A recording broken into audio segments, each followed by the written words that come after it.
Welcome to Sukesh economy classes. భారతదేశంలో 1973-74 సంవత్సరం నాటికి భారతదేశ పేదరికం అనేది 55% పైగా నమోదవడం జరిగింది. దీని వలన కేంద్ర ప్రభుత్వము భారతదేశంలో పేదరికాన్ని ప్రత్యక్షంగా రూపుమాపాలి అని చెప్పి ప్రత్యేకంగా 1975లో 20 సూత్రాల కార్యక్రమాన్ని తీసుకురావడం జరిగింది.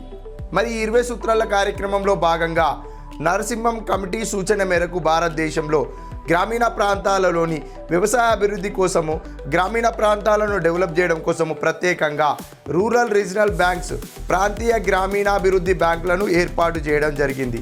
మొదటిసారిగా దేశవ్యాప్తంగా 5 ప్రాంతాలలో ఈ ఆర్ఆర్బీలను ఏర్పాటు చేశారు. అది ఉత్తరప్రదేశ్లోని గోరఖ్పూర్, ఉత్తరప్రదేశ్లోని మొరాదాబాద్, వెస్ట్ బెంగాల్లోని మాల్దా, హర్యానాలోని భివానీ, రాజస్థాన్లోని జైపూర్. ఈ 5 ప్రాంతాల్లో ప్రయోగపూర్వకంగా మొదటిసారిగా రూరల్ రీజనల్ బ్యాంకులను ఏర్పాటు చేసి తర్వాత కాలంలో దేశవ్యాప్తంగా ప్రాంతీయ గ్రామీణాభివృద్ధి బ్యాంకులను ఏర్పాటు చేయడం జరిగింది. దీని వలన గ్రామీణ ప్రాంతాలలోని ప్రత్యేకంగా వ్యవసాయ రంగంని అభివృద్ధి చేయడం కోసము వ్యవసాయ రంగానికి రుణాలు ఇచ్చి గ్రామాలను అభివృద్ధి పథంలోకి తీసుకురావడమే ఈ ప్రాంతీయ గ్రామీణాభివృద్ధి బ్యాంకులు.